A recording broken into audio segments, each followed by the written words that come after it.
Perkenalkan, nama saya Sefanya Radiata Dungu dengan NIM 22030501331. Di sini saya akan menjelaskan tentang propaganda politik, periklanan politik, dan retorika politik.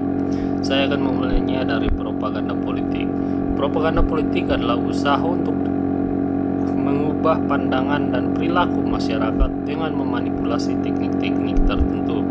Pesan propaganda politik cenderung bersifat bias dan menggunakan emosi stereotip untuk mempromosikan agenda politik.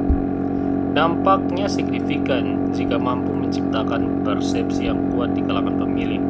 Contoh kasus yang saya ambil adalah kampanye Akbar yang diadakan oleh Prabowo Gibran yang diselenggarakan di Stadion Gelora Bung Karno pada tanggal 10 Februari tahun 2024. Para penyelenggara kampanye memanfaatkan popularitas artis dan tokoh terkenal seperti Dewa 19, Ari Lasso, dan Netral untuk menarik perhatian masyarakat.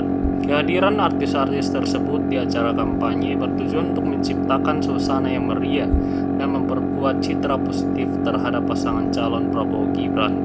Dewa 19, Ari Lasso, dan Netral merupakan sosok yang memiliki pengaruh besar di kalangan penggemar musik dan masyarakat umum.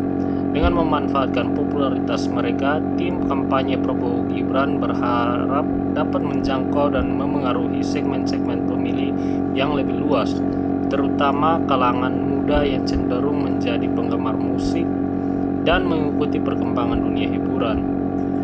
Partisipasi dari artis-artis tersebut dalam acara kampanye juga dapat membangun citra positif terhadap pasangan Prabowo Gibran. Dengan berkolaborasi dengan artis-artis terkenal ini, pasangan calon dapat dianggap sebagai figur yang populer dan dekat dengan masyarakat.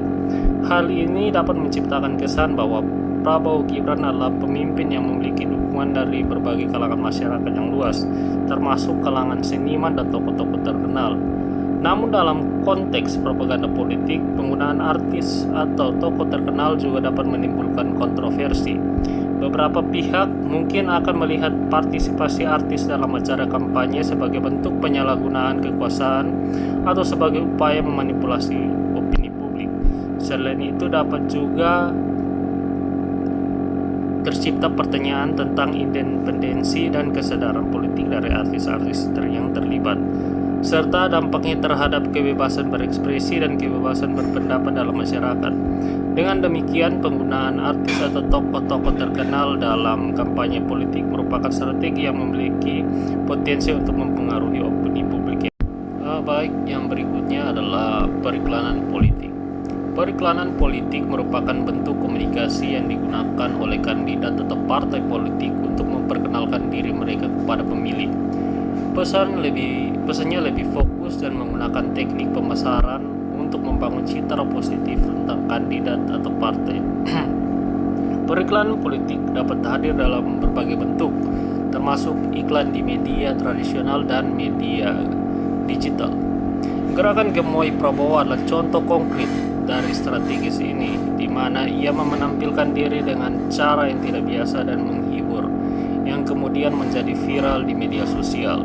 Dengan melakukan hal ini, kampanye tersebut berhasil menarik perhatian generasi Gen Z yang cenderung lebih responsif terhadap konten yang unik.